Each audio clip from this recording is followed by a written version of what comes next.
we celebrated on last Sunday our Thanksgiving service to be thankful for all the years and all of the blessings that we received when we were in our former facility. And that, in a sense, was an end of an era, almost like a death. And I mentioned at the time, out of all death comes new life. It was the death of our existence in that facility. But today we celebrate the new birth, the new beginnings in the history of this church. So it's appropriate that we celebrate as new beginnings. And it's appropriate because we serve a God of new beginnings. And that's why I selected both the passage from Genesis and the passage from Matthew, because they talk about new beginnings, which we will discuss this morning. You know, during the last 20 to 21 months, we have had a bit of a roller coaster ride with the real estate task team and with those planning the move. We had lots of ups and we had lots of downs. In fact, Thursday morning before we closed, our lawyer emailed me a note and of his gratitude for the way things went. And he said there were many times during the negotiations that I never thought we would get to this point. And there were many of us who wondered as we went along whether it was going to work out. But on that very same day that we closed, on the 20th, we began to move into this facility. And then Jerry bought us the signed contract for the land. So after about 20 months, it all came together. And there are those, as I say, who, I guess the best way I can describe it, some people see through prisms that tend to be more on the negative side, and they think about what should have been done or what should now be done, but they don't seem to look ahead to the future. They don't do, as we try to say in this congregation, become the positive voice of Christianity, to look forward, to grasp our new beginnings that are presented to us now, and to celebrate not just what we have been, but to celebrate what we can become. You know, the more you read the Bible, I think the more you realize that there are certain patterns, there are certain trends that go through the Bible all the way from the book of Genesis clear through to the book of Revelation. And one of those threads is that God is a God of new beginnings. In Genesis alone, that name means Genesis, beginning. And there are many new beginnings talked about in that book. You see God creating new things in the book of Genesis, new creatures. He's constantly giving those creatures new beginnings as they go along. He has Noah, Abraham, and Sarah in that book, all with new beginnings. And there are many other books throughout the whole course of the Bible where we see that God of new beginnings. And today's text follows that passage and pattern very well. You see, God calls another man and another woman other than Adam and Eve to do his work. That's the story of Abram and Sarai that Jerry read about. You see, God calls them to a new beginning. And as he calls Abram and Sarai to a new beginning, he calls you and he calls me to a new beginning, because they are really symbolic about you and about me. They become new persons. We become new persons as Christians. See, God in the book of Matthew calls a tax collector, a very hated profession, Levi, to come and follow him and to serve him. And so Levi leaves behind his old life and he follows Jesus in a new life with a new beginning. He not only gets a new beginning, but he becomes a new person, a new name. He becomes Matthew instead of Levi. And then there is the woman who was sick all of her life, and she was healed and able to live a new life with new beginnings. The man whose daughter has died, and she comes back to life, and she receives her new beginnings. How could any of these people have hoped for anything better than what they had? How could any of them have hoped for a new beginning? But you see, they all had faith. And in faith, new beginnings were given to them, a new life. And they were given by a God of new beginnings. See, Abram is called to take his family and go. Go to a land that he had never seen and he didn't know anything about. And he's challenged to make a new start, to have a new adventure in life. And yet he could have stayed there in his town of Ur and lived a rather comfortable life, as his mothers and fathers have before him. But he chooses a new beginning. And you know, it had to be scary.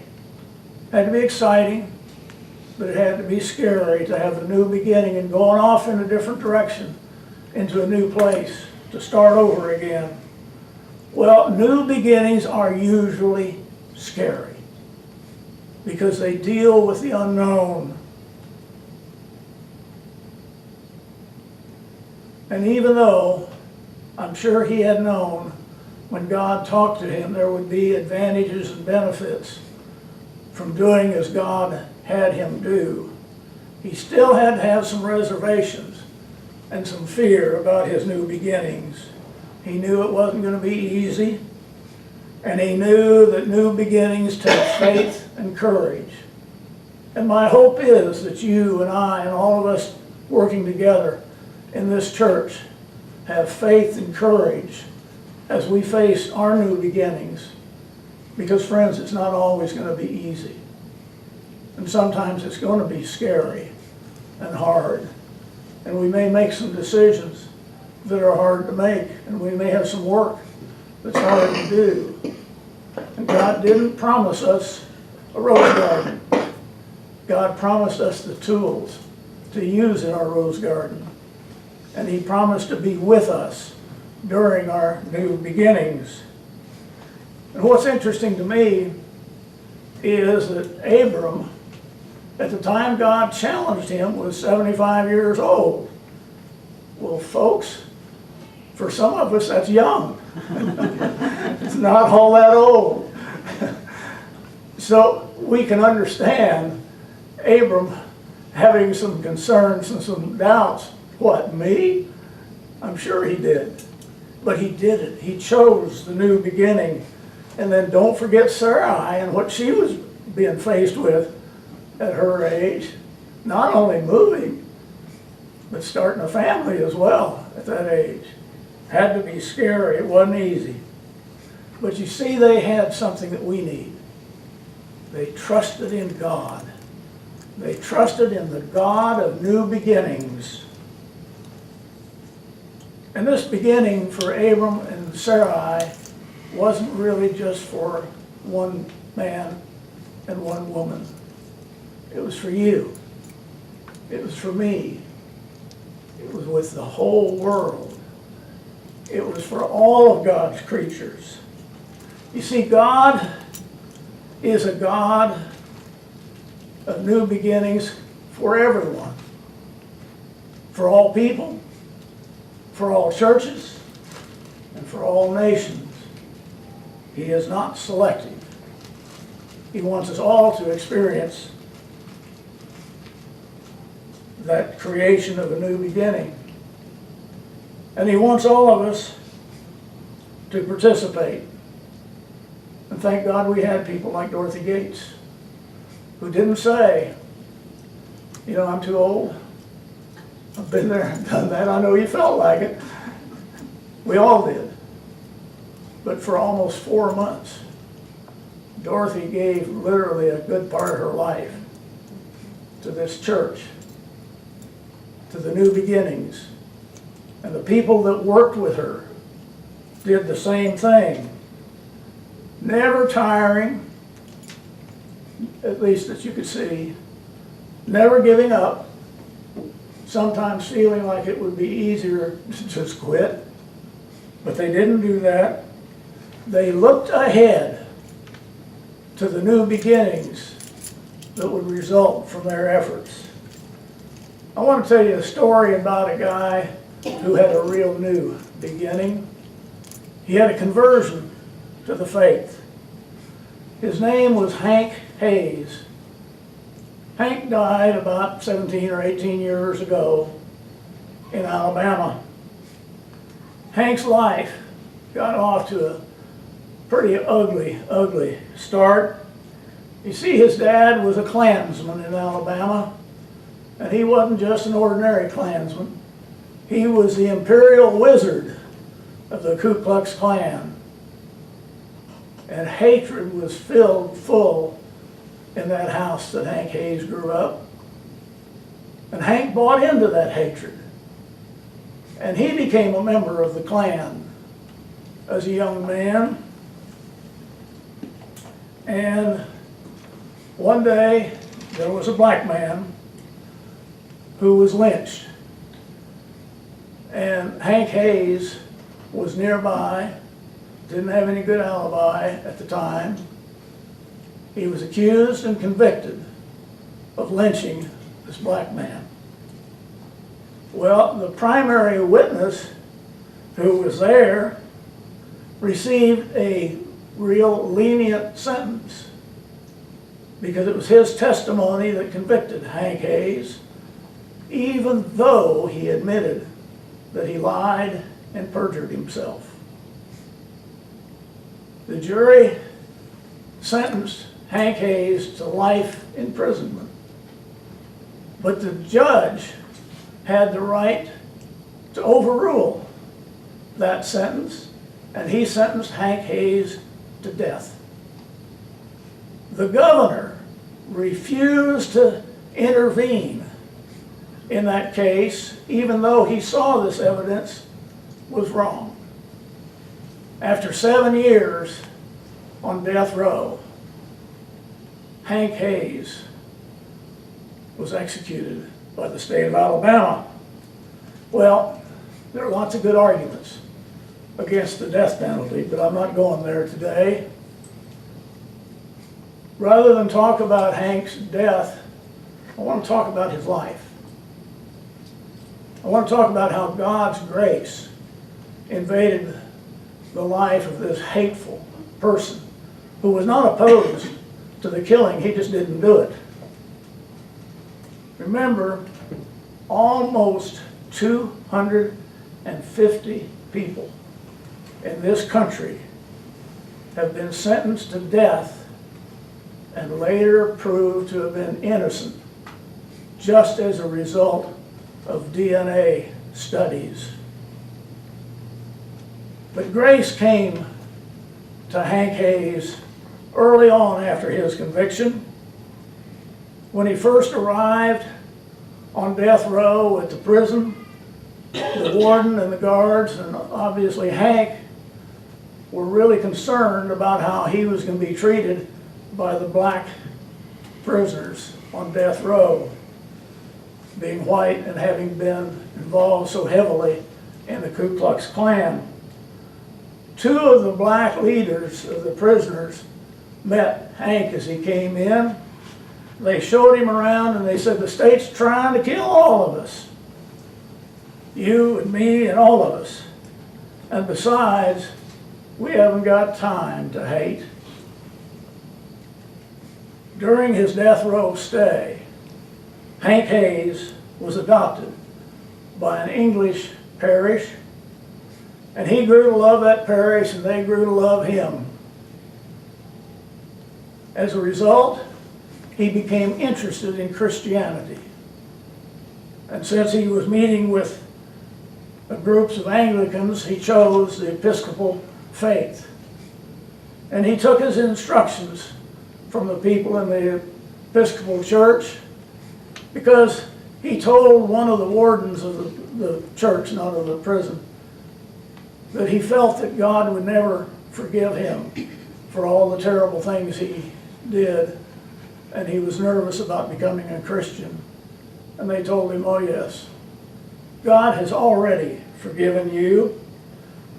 And he went through their prerequisite to become a member of the church, and the bishop of the Episcopal Church of Alabama brought him into the church there on death row, and he became a Christian. And you know, some people in prison become very adept at conning the chaplains, the wardens, and everybody else. But Hank's story is a real story of real conversion. This was not a con job. Grace became the way he lived his life. And it was that way at the moment of his death. When that final day came, when they were going to strap him into the electric chair and kill him, the warden asked him, "Do you have any final words?" And Hank looked up at that black family who were there viewing, and he said, "I love you." Then he looked at his friends and his own family and the guards and the warden who had been there, and he said, "I love you too, and I ask for God's blessings on each and every one of you." And they killed him. But they didn't kill him, did they? Because we believe in new beginnings. And he had received new beginnings when he came to prison, and when he was converted, and even when he died. In our gospel, Matthew's job was being a tax collector, and he collected tolls on such things as the movement of goods across the country. And he worked for a boss who had bought the contract for tax collection, but he left the dirty work to the people like Levi, as he was known at that time. And he worked out of a crummy office, and he was hated by the people that he knew and that worked with him in the town. You see, he was considered to be a collaborator and a stooge for the Roman Empire that dominated the Holy Land. He was a living reminder to those around him of the burden that was put on them by taxes from the Roman government. Tax collectors actually appeared on the list of the jobs that were despised by the Jews, and no respectable Jew would become a tax collector. They were regarded as people of lost souls. Then one day, Matthew's working away in his office, and grace enters his life. Grace came in the form of the person of Jesus Christ. You see, Jesus doesn't come to him and condemn him. He doesn't come to ignore him. He just simply says, "Follow me." And Matthew gives up his old life and he follows Jesus. He gets that new life, that new beginning as a follower of Christ. You know, I've known people, and I'd be willing to bet you have too, who are kind of in the same situation that Matthew was. The past can weigh heavy on us, and sometimes even the present is not too light, weighs on us pretty heavily. A new beginning for many people just seems too good to be true. Not going to happen. Nothing good is ever going to come of this. But look at nature. Just think about nature. We don't have a lot of snow and cold weather where everything turns brown down here in South Texas. But the winter does take its toll on some of our plants. And yet, when it begins to warm up, they turn green again and look beautiful. Look at what happens in the middle of the summer when we get a real good rain for a day or so, and how quickly everything seems bright and fresh and green again. Look in the morning and feel the sunshine come up in the morning after a dark, dark night. You see, each sunrise to us is a witness of new beginnings, of God's new beginnings. And you see, if new beginnings can happen in nature, and they're caused by God, why cannot new beginnings happen with each and every one of us?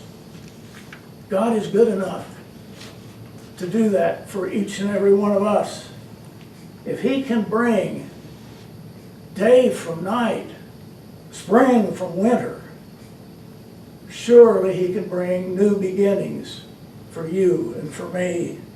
He can bring a fresh start for anybody, so it's never too late to start again, to start anew. Our church, First Christian Church, Disciples of Christ, McAllen, Texas, today, in August of 2014, is still in need of new beginnings. We are called by God, you and I and all of us, to do those things that are necessary to keep our church alive. New beginnings can be scary, even though God promises us great blessings if we carry out His work. The burdens will be there, and they will be all our burdens. It will not be easy. New beginnings are scary. New beginnings take faith and courage. Remember, Abram and Sarai were elderly when they were called to new beginnings. Many of us are too. But we're still called to new beginnings each day. Abram and Sarai dared to take the risk, even though they knew it would not be easy. They trusted in the God of new beginnings. And of course, the rest is history. I pray that we can do the same here, you and I. Trust in the God of the new beginnings. Have faith and courage to do God's work. It will not be easy. But with God's help, we can do it. We will do it. Our new beginnings are just beginning. Amen.